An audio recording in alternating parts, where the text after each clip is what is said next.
Blood dripped from Nicholas's knuckles onto the Persian rug. Lara stood trembling in his mahogany-paneled office, offered up like a lamb to slaughter to pay for a dead man's sins. His jaw tightened as he looked at her frail frame. "I don't want her. I never did." He snarled the words, cutting through the heavy, suffocating silence. He thought discarding her was a cold act of mercy. He didn't know the innocent girl he just threw to the wolves was the only soul alive who could pull him out of the dark. The rain in Houston didn't fall. It spat. It slammed against the floor-to-ceiling windows of Nicholas Rossi's penthouse office, blurring the neon lights of the city he owned. At 32, Nicholas was the undisputed head of the Rossi syndicate. He was a man carved from marble and violence, possessing a terrifyingly calm demeanor that made seasoned criminals sweat. Tonight, however, his patience was fractured. Kneeling on the imported Persian rug, weeping like a beaten dog, was Arthur Higgins. Arthur was a nobody, a low-level numbers runner who had somehow managed to skim $500,000 from the syndicate's offshore accounts to feed a catastrophic gambling addiction. "Please, Mr. Rossi!" Arthur begged, his voice cracking.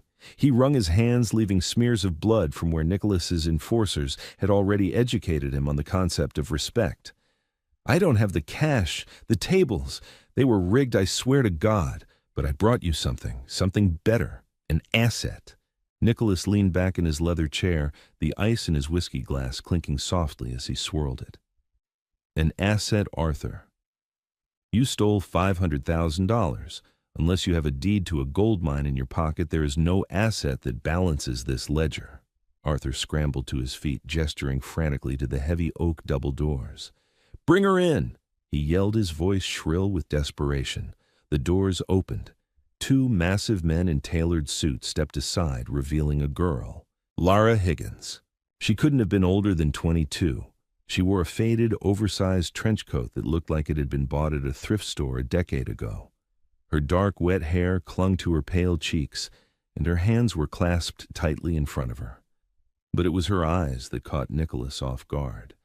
They were a striking storm-glass blue, and unlike her pathetic father, they held no tears.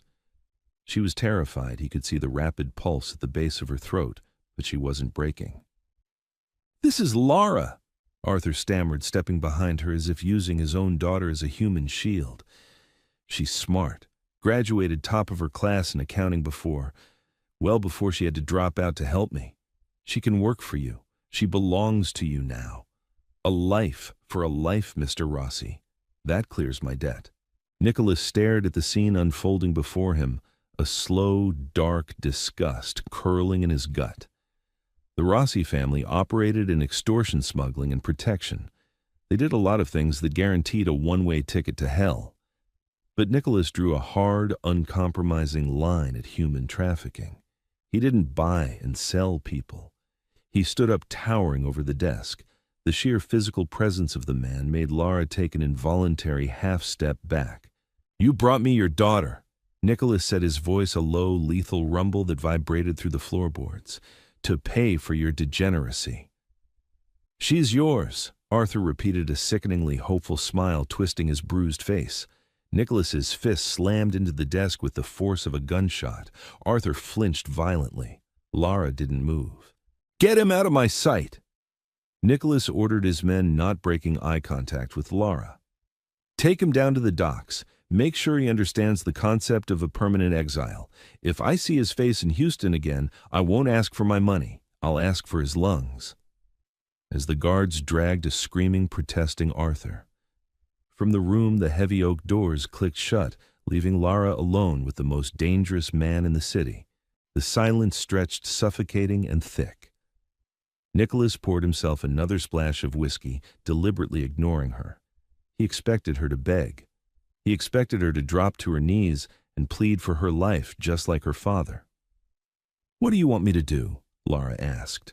Her voice was quiet, melodic, but threaded with a steel that surprised him. Nicholas turned his dark eyes, sweeping over her in pure disdain. "I don't want you. I never did," he said coldly. "Your father is a worm who thought he could use his own flesh and blood as currency. You are a complication I neither asked for nor need. Lara swallowed hard, lifting her chin. He said I belong to you now. I have nowhere else to go. The men he owed money to before you. They took our apartment. If you throw me out, I'm dead. It was a simple factual statement, no dramatics, just the brutal reality of the world her father had dragged her into. Nicholas pinched the bridge of his nose, a headache beginning to throb at his temples. The smart move was to put her on a bus to nowhere. But the memory of the thugs Arthur owed money to men who had no moral compass whatsoever flashed in his mind. If he threw her out, she would be dead by morning or worse. You aren't a slave, Lara. Nicholas sighed, the malice leaving his voice, replaced by cold indifference. But you are going to work off your father's debt. I own a restaurant in the Gold Coast district, the Velvet Room. You'll work in the back office, inventory, filing, whatever the manager needs. You will be given a small room above the kitchen. You keep your head down, you do your job, and you stay out of my world. We will never speak again. Understood. Lara nodded slowly. Understood. Good. Leo, Nicholas called out. His right-hand man, Leo Moretti, stepped into the room. Take Miss Higgins to the Velvet Room, Nicholas instructed, turning his back to her to look out the window at the rain. She's an employee now. Treat her as such. As Lara turned to leave, she glanced back at the broad, imposing silhouette of the Mafia Boss. He had discarded her like a piece of trash, tossing her into the basement of his empire. But as she followed Leo out into the cold night, Lara made a silent vow. She wasn't going to be a victim, and she wasn't going to remain a nobody. 3 months passed. Lara Higgins became a ghost in the machine of Nicholas Rossi's legitimate business empire. The Velvet Room was a masterpiece of fine dining, a place where senators, celebrities, and made men rubbed elbows over $300 steaks and vintage Barolo. Lara spent her days and nights in a cramped, windowless office near the loading dock, buried under mountains of invoices, delivery receipts, and tax documents. She thrived in the silence. Numbers made sense. Numbers didn't gamble away their rent money, and numbers didn't lie. But as she meticulously audited the restaurant's books, Lara began to realize that someone was lying. It started small. A crate of truffles unaccounted for here. 3 bottles of 1990 Louis Roederer Cristal champagne missing there. At first, Lara assumed it was natural restaurant shrinkage, spoilage breakage, or light employee theft. But as her spreadsheets grew, a terrifying pattern emerged. The discrepancies weren't random. They were systematic, buried under layers of falsified vendor accounts and dummy corporations. Someone was skimming from the Rossi family. And they were skimming big. Lara traced the falsified signatures back to the supply chain manager. His name was Frankie Russo. Frankie wasn't just a manager. He was a capo in the Rossi syndicate, a heavy hitter who walked around the restaurant in tailored suits, terrifying the waitstaff and demanding free meals. She knew the rule Nicholas had given her, stay out of my world. But the theft was escalating. In the past month alone, Frankie had siphoned over $80,000. If the syndicate's accountants downtown found the discrepancy before she reported it, they might blame her. On a Tuesday night, the restaurant was closed to the public for a private meeting. Nicholas Rossi had arrived. Lara watched from the crack in the kitchen doors. Nicholas sat at a corner booth flanked by Leo Moretti and several other intimidating figures. He looked exhausted. The shadows under his eyes were deep. The streets were whispering that a rival faction, the Calloway family, led by the ruthless Victor the Snake. Calloway was making aggressive moves on Rossi territory. Blood had already been spilled in the south side. Gathering every ounce of courage she possessed, Lara clutched a manila folder to her chest and pushed through the swinging doors. The moment her cheap, sensible shoes hit the dining room floor, 3 of Nicholas's guards reached inside their jackets. "Hold!" Nicholas commanded softly, raising a hand. His dark eyes locked onto Lara, narrowing in annoyance. "I told you to stay in the back, Higgins. What is this? I need 5 minutes of your time, Mr. Rossi." Lara said, her voice shaking just a fraction before she steadied it. Frankie Russo, who was sitting 2 booths away, suddenly stood up, his face flushing dark red. "Hey, you little rat, get back in the cage. Boss, she's just a glorified secretary. I'll handle." "Sit down, Frankie." Nicholas didn't raise his voice, but the capo dropped back into his seat as if his legs had been kicked out from under him. Nicholas looked at Lara, his expression a mask of cold impatience. "You have 60 seconds. Speak." Lara stepped forward and placed the heavy manila folder on the polished mahogany table directly in front of him. "There's a leak," Lara said, keeping her voice low so only Nicholas and Leo could hear. "Someone has been altering the delivery manifests for the past 8 months. They are creating fake invoices from a shell company registered in Delaware, charging the restaurant for prime imports we never receive. The cash is being funneled out." Nicholas stared at the folder, then back up at her. He didn't open it. "Is that so? And you, a 22-year-old college dropout, found this when my senior accountants didn't. Your accountants are looking at the macro-level cash flow," Lara countered, refusing to back down. "I'm looking at the garlic. I'm looking at the wagyu. The micro discrepancies add up. Whoever is doing this has stolen nearly $500,000. Nicholas scoffed quietly, leaning back. The stress of the Callaway War was eating him alive. He didn't have time to indulge a paranoid inventory clerk trying to play detective to win his favor. "You're out of your depth, Lara," Nicholas said dismissively. "Take your folder and go back to the kitchen. I won't tell you again." "But Mr. Rossi, the signatures—" "Enough!" Nicholas snapped, the sudden harshness of his voice making Lara jump. "I saved you from the streets. Do not make me regret my charity by becoming a nuisance. Go!" Humiliation burned hot in Lara's cheeks. She looked at the folder, then at Nicholas's hardened face. He truly didn't care. He still saw her as nothing but Arthur Higgins' useless baggage. Without another word, she turned and walked away. But she didn't take the folder. As the kitchen doors swung shut behind her, Frankie Russo shot a nervous, venomous glare at her retreating back. Nicholas finally sighed, picking up his scotch. He glanced at the manila folder sitting on the table. Out of sheer morbid curiosity, he flipped it open. His eyes scanned the first page of Lara's immaculate color-coded spreadsheets. Then he turned to the second page. The annoyance on his face slowly vanished, replaced by an icy, terrifying stillness. The dummy corporation Lara had uncovered was named Viper Logistics. Viper, a snake. Victor, the snake Callaway. Frankie wasn't just stealing, he was funding their enemy. 48 hours later, the city of Houston erupted. Nicholas didn't confront Frankie immediately. He needed absolute proof, and he needed to know how deep the rot went. He ordered Leo to silently track Frankie's movements. They discovered that Frankie had arranged a midnight meet with Callaway's lieutenants at an abandoned shipping yard near the river. Nicholas mobilized a strike team. It was supposed to be a surgical hit, cut the snake's head off, execute the traitor, and send a message that the Rossi family was untouchable. But they walked into a slaughterhouse. Frankie had anticipated the move. The moment Nicholas's black SUVs rolled into the shipping yard, the floodlights clicked on, blinding them. Automatic gunfire tore through the night-shattering windshields and tearing through metal. "Ambush, it's a trap!" Leo roared, returning fire with an assault rifle from behind the door of their bullet-riddled Lincoln. Nicholas moved with the lethal grace of a predator, taking down 2 of Callaway's men with precise shots from his Glock. But there were too many.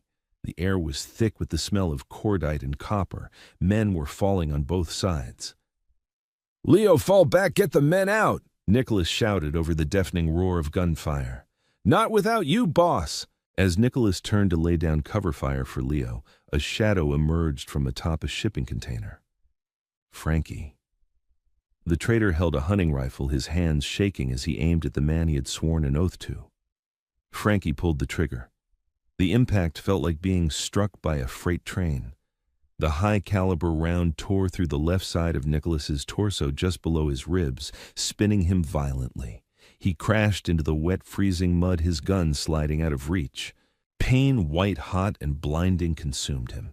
He could hear Leo screaming his name, but the sound was muffled as if underwater. Adrenaline flooded Nicholas's system, a primal instinct overriding the agony. He couldn't die here in the mud. Clutching his bleeding side, Nicholas rolled under a rusted semi-trailer, dragging himself through the filth as the gunfight raged behind him. He stumbled into the dark labyrinthine alleys of the industrial district, losing blood with every step. The freezing rain washed the crimson away, but his strength was failing rapidly. He walked for what felt like hours, a ghost haunting the shadowed streets of the city he claimed to rule. His vision tunneled. His tailored suit was heavy with blood and rain. He didn't know where he was going until he saw the faint flickering neon sign casting a dim blue glow onto the wet pavement. The Velvet Room. He had subconsciously staggered toward the only place he felt a shred of safety. The restaurant was completely dark closed for the night. The heavy iron security gate at the back alley loading dock was pulled down. Nicholas collapsed against the cold brick wall, sliding down into a sitting position beside the dumpsters. His breathing was shallow and ragged. He pressed his hand hard against the wound, but the blood wouldn't stop. The irony was bitter on his tongue. Nicholas Rossi, the untouchable king of Houston, dying in an alleyway like a stray dog. He let his head fall back against the bricks, waiting for the dark to take him. The loud, metallic rattle of the security door rolling up snapped his eyes open. A figure stepped out onto the loading dock, holding a small flashlight and a clipboard. It was 3 a.m. Who the hell was doing inventory at 3 a.m.? The flashlight beam swept across the alley, freezing on the bloody, broken man slumped against the wall. "Oh my God!" a soft, terrified voice gasped. Lara dropped the clipboard. It clattered loudly against the concrete. She ran to him, falling to her knees in the puddles. The dim blue neon light illuminated her pale face. She looked at the massive pool of blood spreading around him, her hands hovering over his ruined suit, unsure where to even begin. "Mr. Rossi," she whispered, her voice trembling. "Nicholas." He looked up at her through half-lidded eyes. It took monumental effort to speak. "Run, Higgins," he choked out, coughing weakly. They'll be coming to sweep the area. They see you. They kill you." He expected her to flee. Why wouldn't she? He had ruined her life. He had spoken to her with nothing but venom and contempt. This was her chance to be free of him, free of the debt. All she had to do was turn around and walk away. Instead, Lara's storm-glass eyes hardened. The trembling in her hands stopped. "Shut up," she said sharply, a tone he had never heard her use. She grabbed his right arm, draping it over her shoulders. "I'm not leaving you here to die. Now push up. Use your legs. Push." With a groan of agony, Nicholas used the wall and Lara's surprisingly strong leverage to force himself upward. She staggered under his massive weight, wrapping her arm tightly around his waist, uncaring that his blood was soaking into her clothes. Step by agonizing step, she dragged the Mafia Boss out of the freezing rain and into the warmth of the restaurant.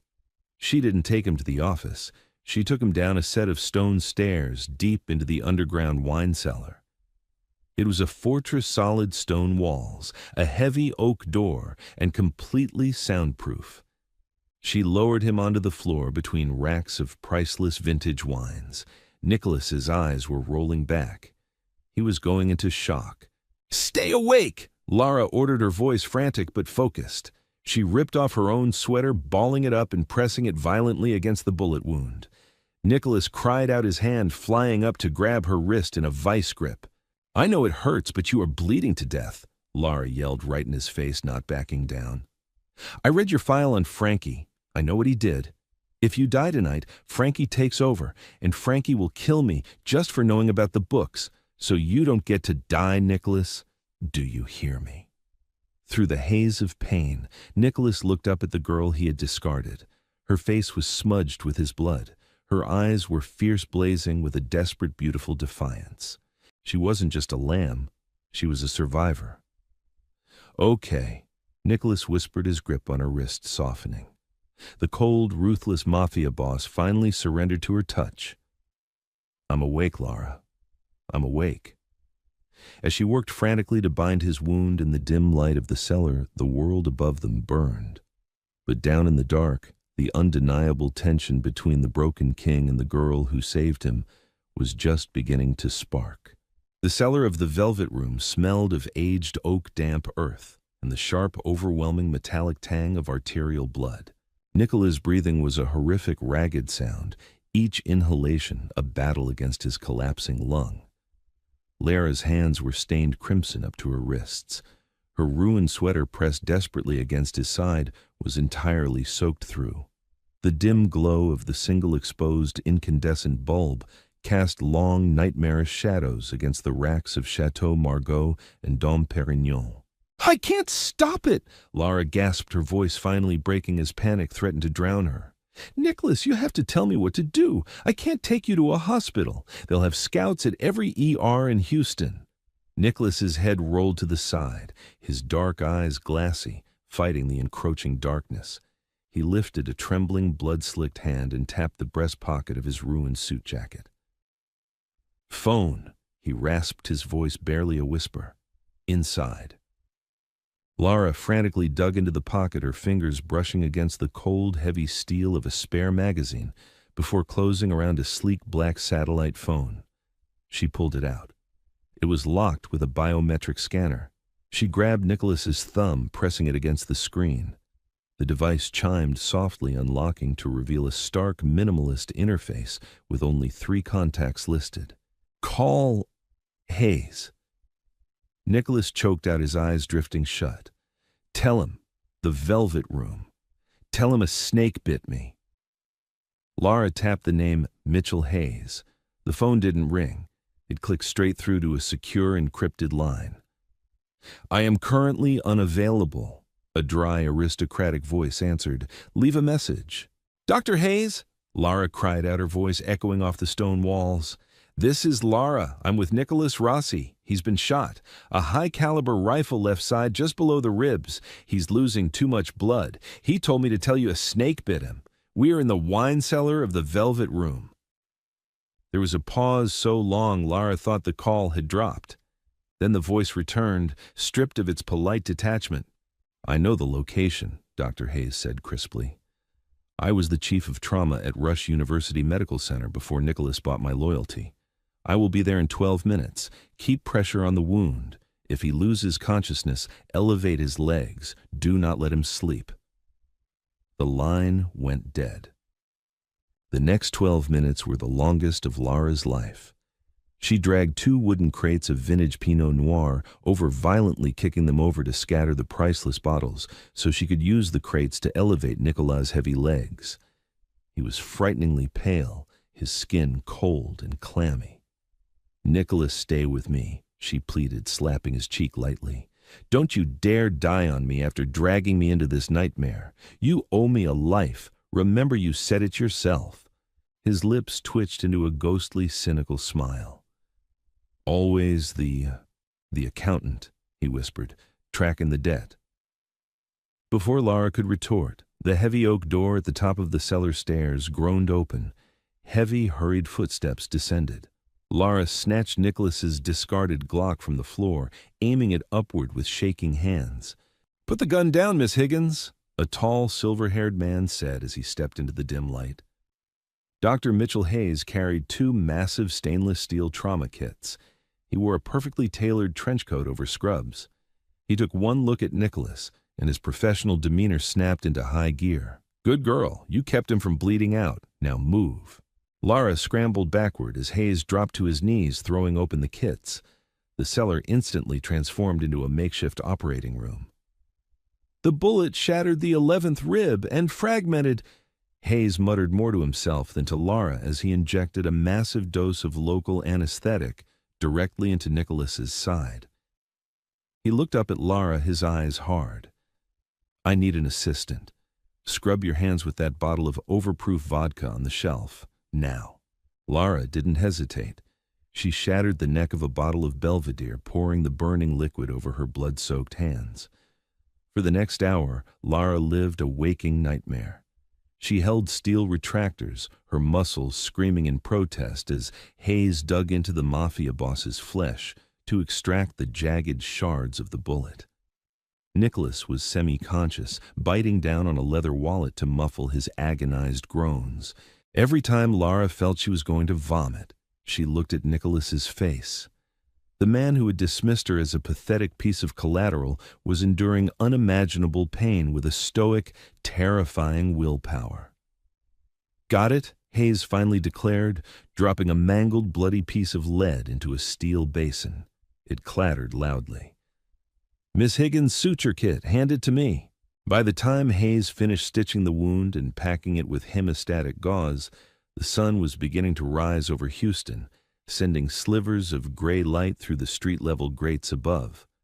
Nicholas had finally passed out from exhaustion, and the painkillers Hayes had pushed through an IV line. Dr. Hayes stood up, stripping off his bloody latex gloves.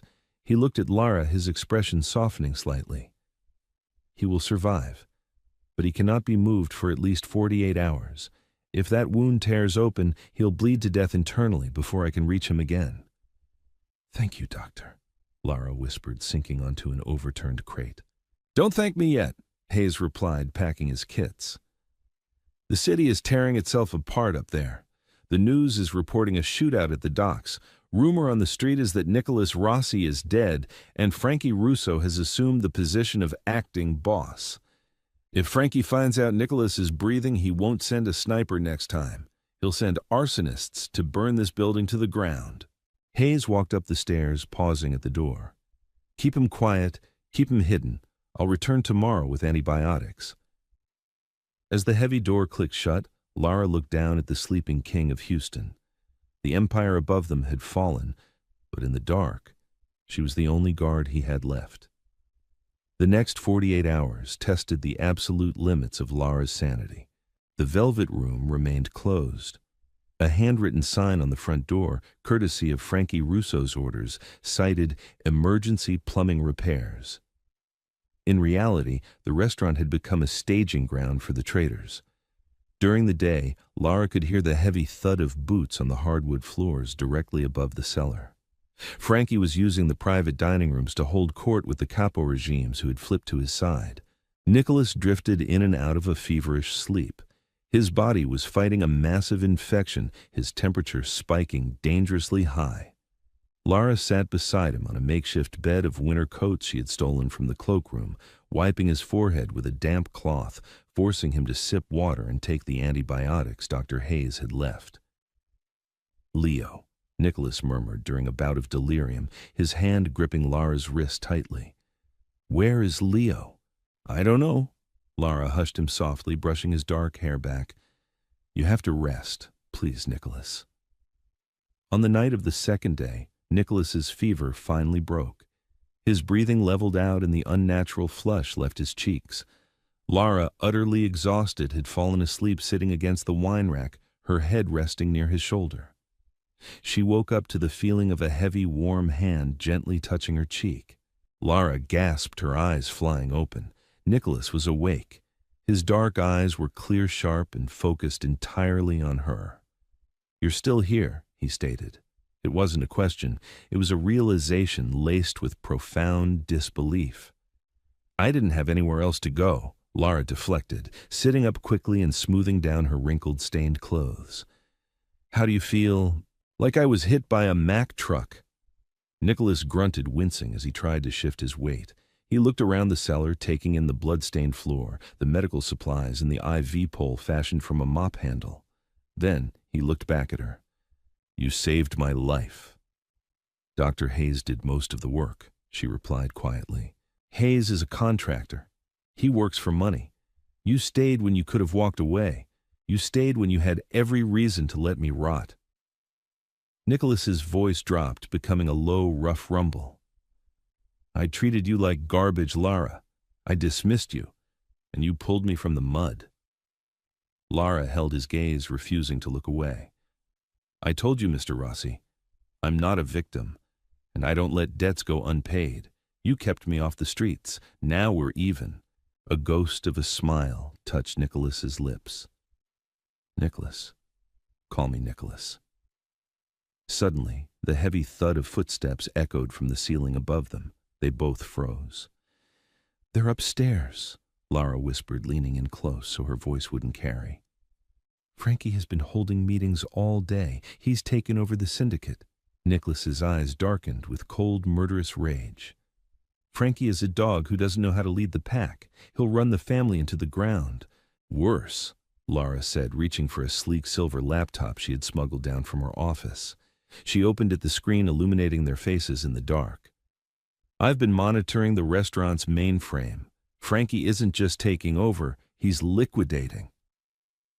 Nicholas frowned, ignoring the pain in his side as he leaned closer to look at the screen. Show me.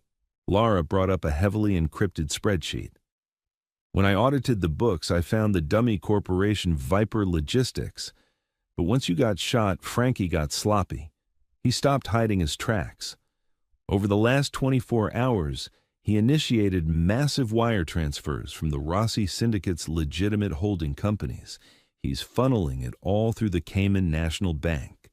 He's emptying the treasury. Nicholas realized, his jaw clenching. He knows he can't hold my territory for long. The loyalists will eventually regroup. He's cashing out to buy his seat at Victor Calloway's table. Exactly. Lara nodded, her fingers flying across the keyboard. He's transferring $30 million into an offshore escrow account by midnight tomorrow. If that money clears, you have no family left. The Rossi Syndicate goes bankrupt. Nicholas leaned back against the stone wall, running a hand over his face. He was trapped in a basement, a physical wreck, and his empire was being stolen keystroke by keystroke. For the first time in his life, Nicholas Rossi felt entirely powerless. Can you stop the transfer? Nicholas asked, looking at her with a new intense reliance. Lara bit her lip. No. The authorizations require a dual authentication token. Frankie has yours, probably stole it from your penthouse, but what? I can't stop the money from leaving Houston, Lara said, a dangerous, brilliant spark lighting up her storm-glass eyes. But I can change where it lands. Nicholas stared at the 22-year-old girl in front of him as if he were seeing her for the very first time. The frail, terrified daughter of a gambling addict was entirely gone. In her place sat a strategist, a woman whose weapon of choice wasn't a gun but a ledger. Explain, Nicholas demanded softly. My father, Lara began, a bitter edge to her voice, was an idiot. But he was an idiot who gambled with some very sophisticated bookies. Before he borrowed from your syndicate, he owed money to the Russian Bratva operating out of Brighton Beach. To keep them off his back, I had to learn how to manipulate routing numbers to create ghost accounts, temporary digital vaults that vanish the moment money enters them. Nicholas's eyes widened slightly. You stole from the Bratva. I delayed them, Lara corrected. But the principle is the same. Frankie is routing the $30 million to Victor Calloway's Cayman account. He's using a specific SWIFT code. If I can get a hardline connection to the restaurant's main server router upstairs, I can inject a script that intercepts the transfer at the exact moment of execution. And reroute it where? Lara looked him dead in the eye. To an untraceable, decentralized cryptocurrency wallet that only you hold the keys to. Calloway gets nothing. Frankie looks like he stole the money from Calloway, and the snake will kill him for the betrayal.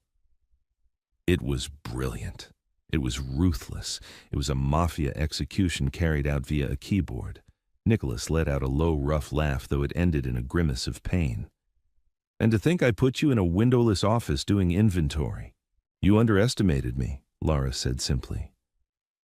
I did, Nicholas agreed, his voice dropping to a husky whisper.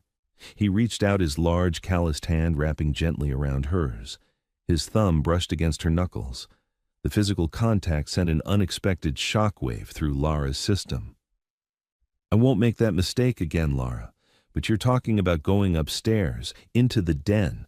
If Frankie catches you near that server... He won't, Lara said, though her heart pounded against her ribs at the thought. They drink heavily during these meetings. By 2 a.m., the guards at the back door are usually half asleep. The main server room is just past the kitchen. I only need 5 minutes to plug in my laptop and upload the script. Nicholas' grip on her hand tightened. He hated this. He was the head of the family. It was his job to protect his people, to take the risks. Sending this girl, this incredibly brave, beautiful girl, into the line of fire tore at his pride and something much deeper that he wasn't ready to name. "I don't like it," he growled. "You don't have to like it," Lara shot back, pulling her hand away gently to focus on the laptop. "You just have to trust me." The next day dragged on with agonizing slowness. Lara spent hours coding the intercept script, her eyes burning from the harsh blue light of the screen. Nicholas watched her studying the delicate curve of her neck, the intense furrow of her brow. He found himself captivated not just by her intelligence, but by her quiet, unyielding strength. She was his salvation, not just from the bullet in his side, but from the crumbling ruins of his own arrogance. At 2 a.m., the restaurant above them grew quiet. The muffled shouts and clinking glasses ceased. Lara closed the laptop and slipped it into a sleek black messenger bag. She looked at Nicholas. He had managed to sit up straighter, holding the Glock in his right hand.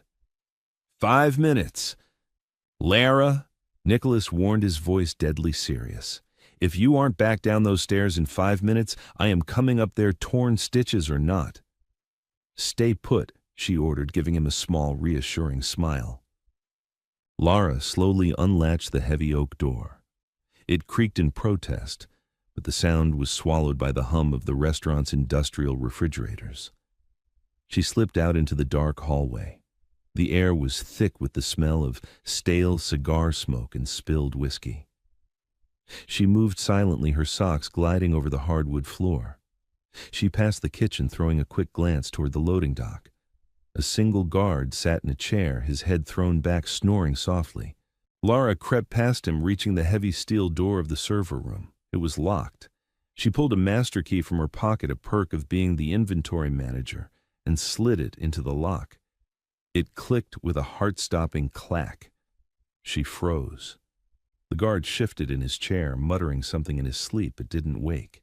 Exhaling a shaky breath, Lara slipped inside the server room, closing the door behind her.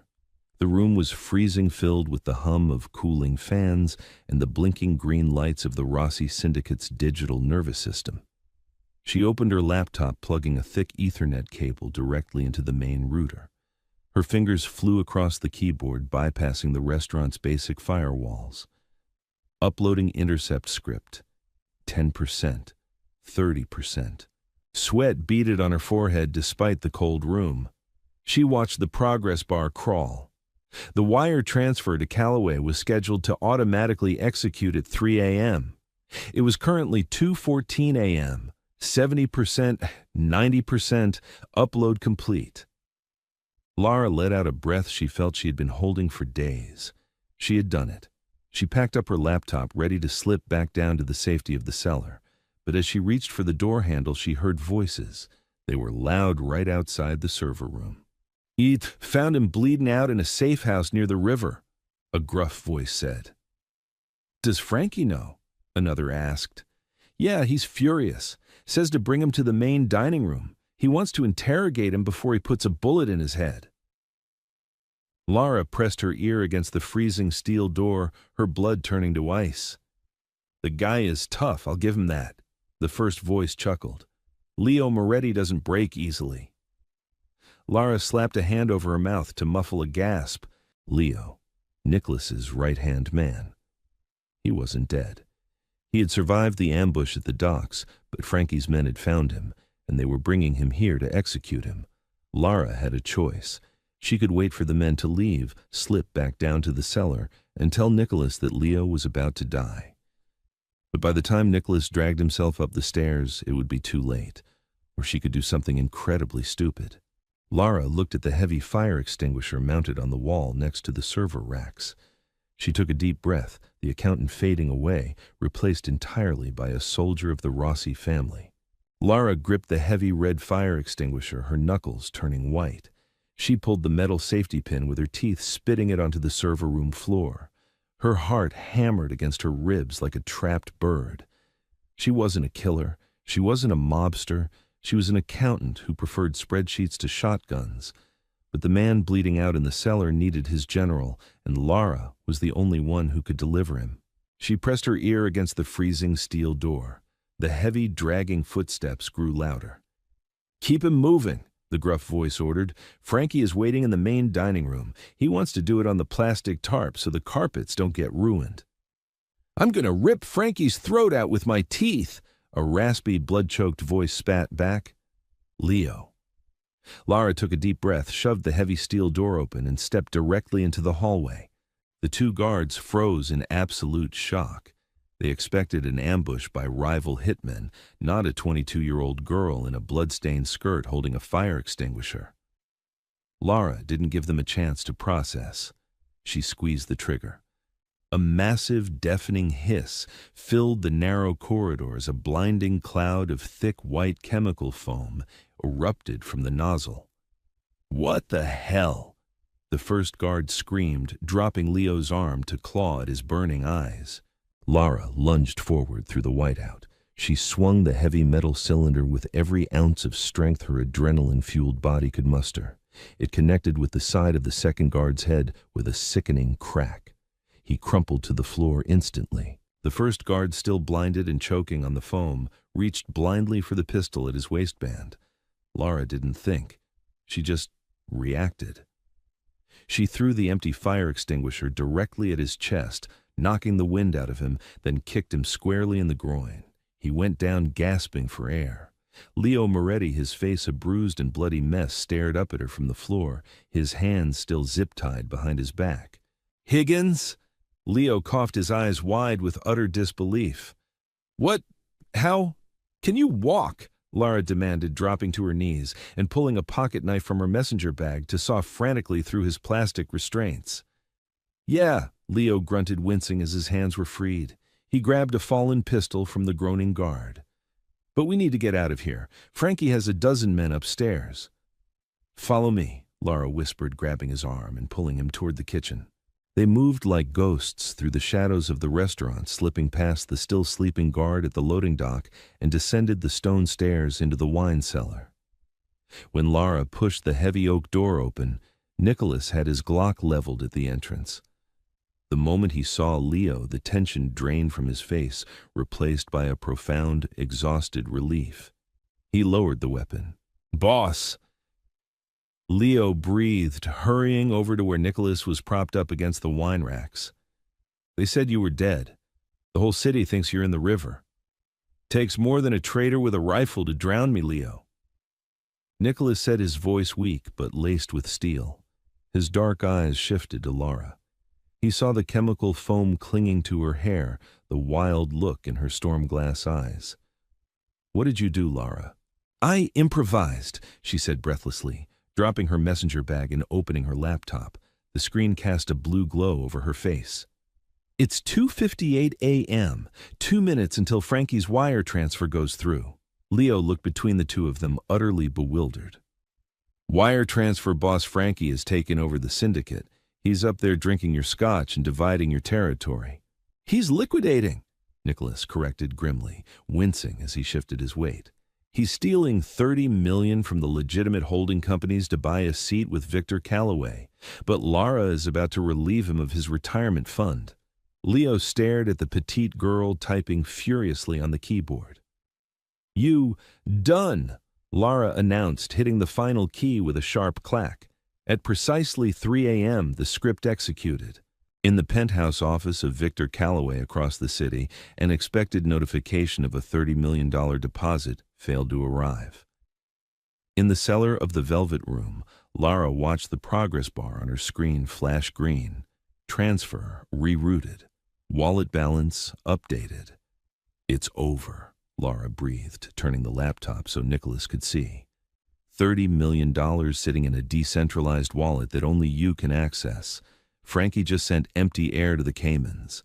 Nicholas looked at the screen, a slow, predatory smile spreading across his pale face. Calloway's going to skin him alive for this. Suddenly, the muffled sound of a cell phone ringing echoed from the dining room above them.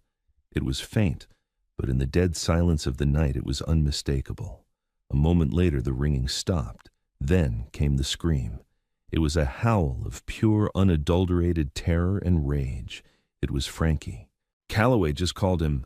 Nicholas deduced, his eyes hardening. He knows the money didn't land. Heavy, frantic footsteps thundered across the hardwood floors above. Furniture was being smashed. "Find him!" Frankie's voice roared through the floorboards, muffled but hysterical. He didn't make it to the river. Find Rossi, tear this place apart. Leo racked the slide of his pistol, moving to stand between the cellar door and Nicholas. "They're going to sweep the building, boss. It won't take them long to find this door." Nicholas looked at Lara. The adrenaline was fading, and she was beginning to tremble. She'd been incredibly brave, but she was entirely out of her depth in a firefight. "Lara," Nicholas said, his voice surprisingly gentle, commanding her attention.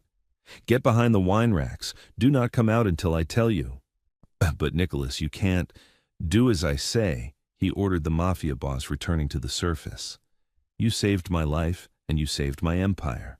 I am not letting you die in this basement." Lara hesitated, then grabbed her laptop and scrambled behind a towering rack of vintage Barolo, squeezing into the dark, dusty corner. Above them, the footsteps grew closer.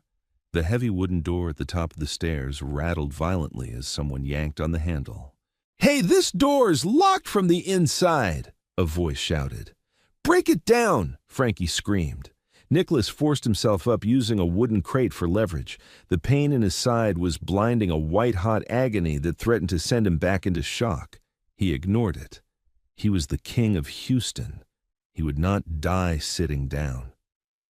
With his Glock in his right hand, Nicholas stood shoulder to shoulder with Leo, waiting in the dim light as the wood began to splinter. Crash! The heavy oak door at the top of the stairs finally gave way under the assault of a sledgehammer.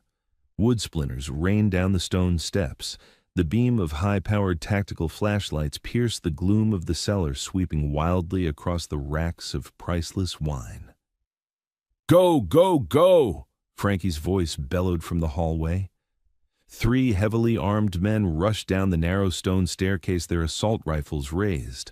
"Drop your weapons!" Leo roared from the shadows, stepping into the edge of the light, his pistol aimed squarely at the chest of the lead man. The men froze. They were syndicate soldiers, men who had taken blood oaths to the Rossi family. Seeing Leo Moretti alive, standing tall and defiant, sent a ripple of hesitation through them. "Don't stop, you idiots! Shoot them!" Frankie yelled, pushing his way past his men to the bottom of the stairs. He held a silver revolver, his face slick with panic-induced sweat. His eyes were manic, darting wildly around the cellar. Then Nicholas stepped forward.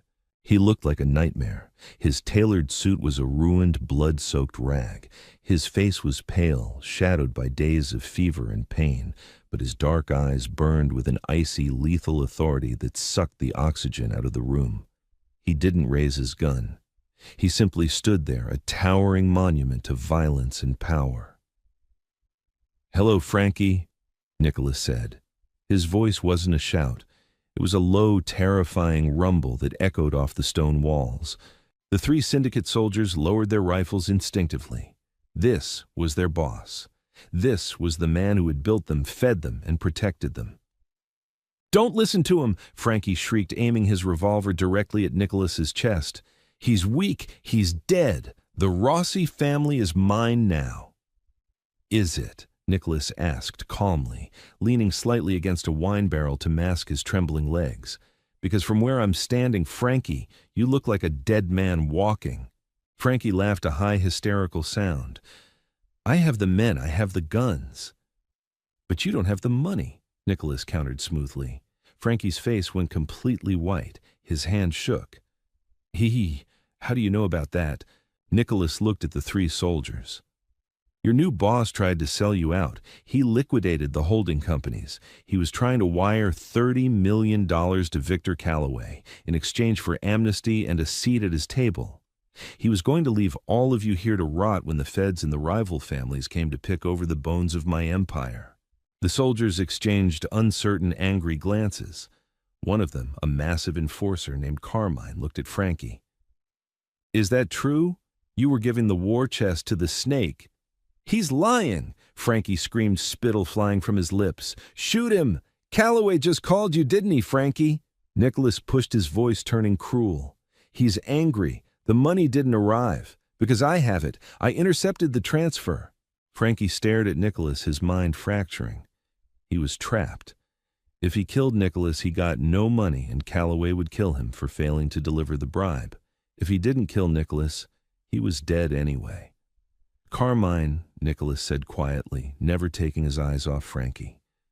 Put your gun down, all of you. You were following orders from a man you thought was your new boss. I forgive the trespass. But if you stand with this traitor for one more second, you die with him. The cellar was dead silent save for the hum of the refrigerators upstairs and the ragged breathing of Frankie Russo. Carmine lowered his rifle completely. He stepped back. The other two men immediately followed suit, stepping away from Frankie as if he were suddenly radioactive. No, no, you cowards, Frankie screamed, turning his revolver on Carmine. It was a fatal mistake. Before Frankie could pull the trigger, two shots rang out in the confined space, deafeningly loud. Leo's pistol smoked. Nicholas' Glock smoked. Frankie Russo stood frozen for a split second, two dark red circles blossoming on his chest. His revolver slipped from his fingers, clattering loudly against the stone floor. He stared at Nicholas with wide, uncomprehending eyes before his knees buckled. He collapsed in a heap, bleeding out onto the cold stone floor of the cellar he had tried to turn into a tomb. Silence descended again, heavy and absolute. Nicholas slowly lowered his gun. The adrenaline that had been keeping him upright vanished instantly. His vision swam and his knees gave out.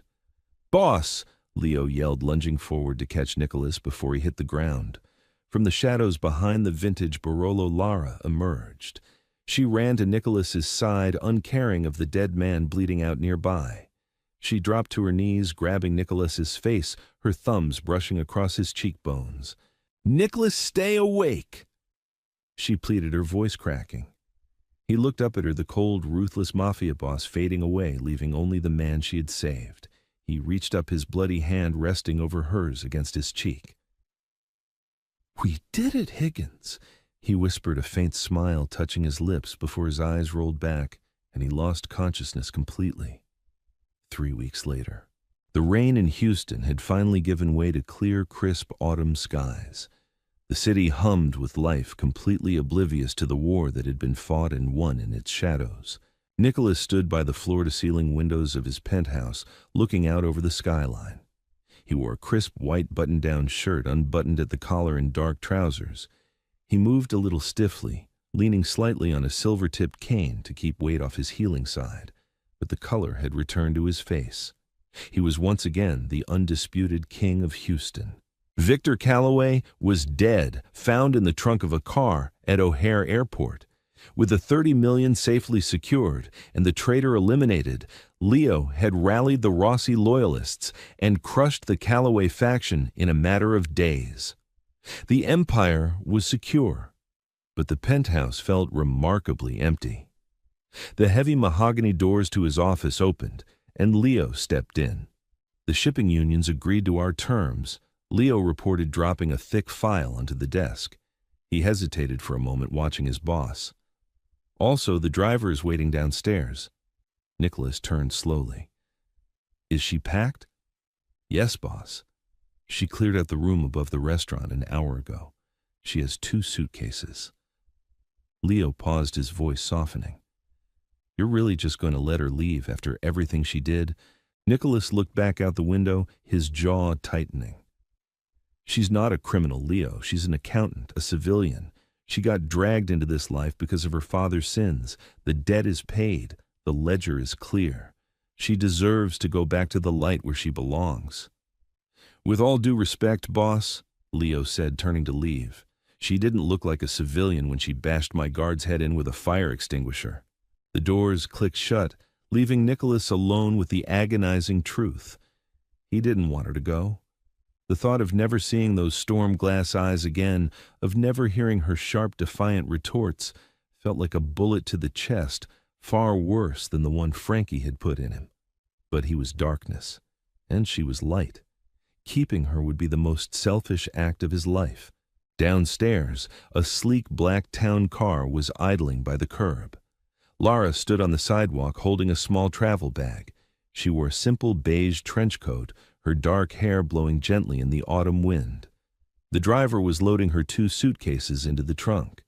She had a new identity, a massive trust fund secured in a Swiss bank account, Nicholas's way of ensuring she never had to worry about money again, and a plane ticket to Paris. It was everything she could have ever dreamed of. So why did her heart feel like it was shattering into a million pieces?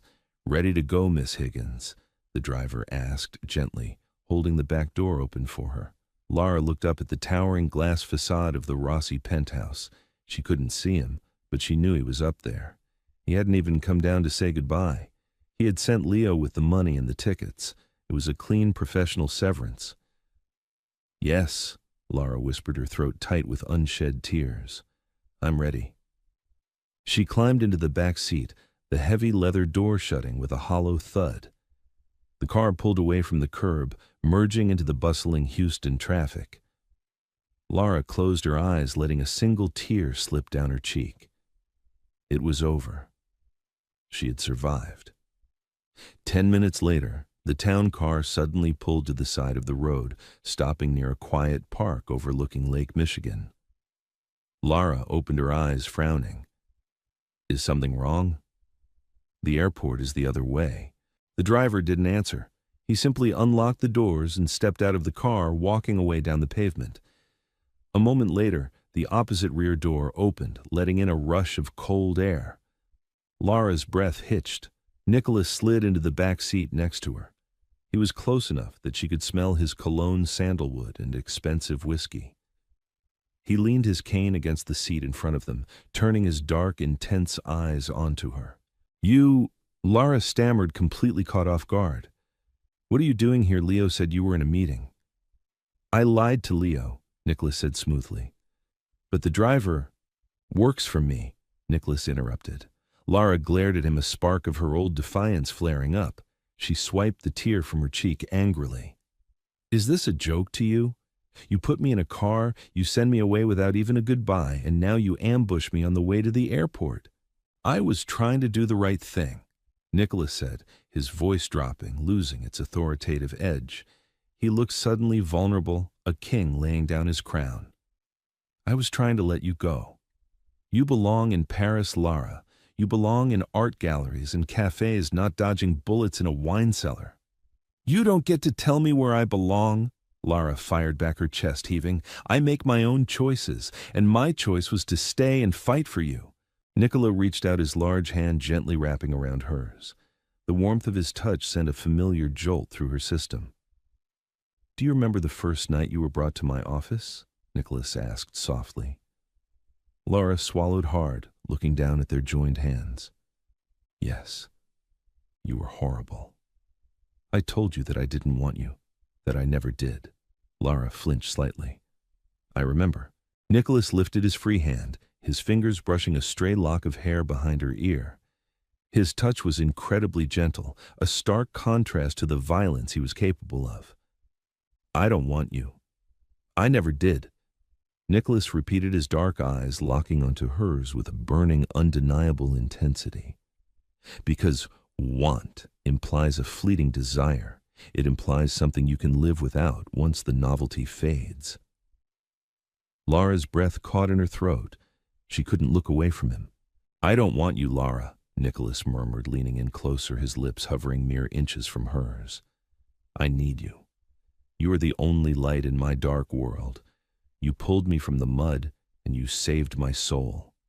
If you get on that plane, I will spend the rest of my life wishing I was dead in that alley."